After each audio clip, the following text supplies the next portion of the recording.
الله وبرکاته. من اینجا یک همین سوال داشتم. آیا همین شخص یا اینکه کودکی معیوبی که در این حیات معیوب است در آخرت نیست همیشه معیوب نماند؟ اصلا خواهر گوهر، تمام بیماری ها پیش داخل شدن به جنت صحت می شود. یگان بیمار و یگان انسانی کور با چشم کور داخل نمی شود به جنت.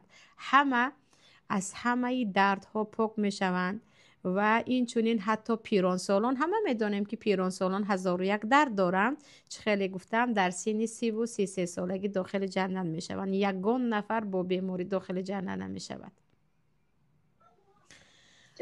و یکم خواهر مروه.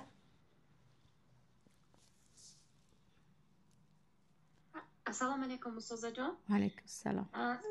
گفته که همین اهل جنت 30 تا 33 ساله می باشن. استاد جان همین کودکان چی بعد کودکانی که میمرن کودکانی که به بلاغت نرسیده میمیرند، در پیامبر صلی الله علیه و سلم آنها رو در شکل کودک میبینند، در شکل کودک در اطراف حضرت ابراهیم میبینند.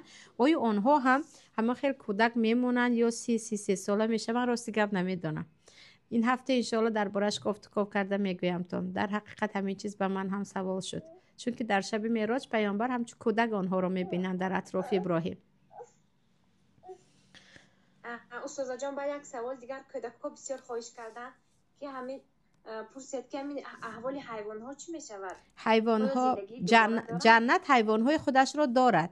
جنت حیوان‌های خودش را دارد، مخصوص خودش. برایم درباره پرنده جنت آمده است. اما حیوان‌هایی که در دنیا هستند آنها هم یک بار زنده میشوند در قیامت، از همدیگر قصاص میگیرند. حتی پیامبر میگویند بیشاخ از شاخدار قصاص میگیرد، سپس خاک میشوند، خاک شده میروند. برای همین کافر وقتی خاک شدن حیوان را میبیند آرزو میکند که او هم کاش حیوان میبود و یا لیتنی کنتو تراب، خاک شده میرفت و عذاب دوزخ را نمیدید.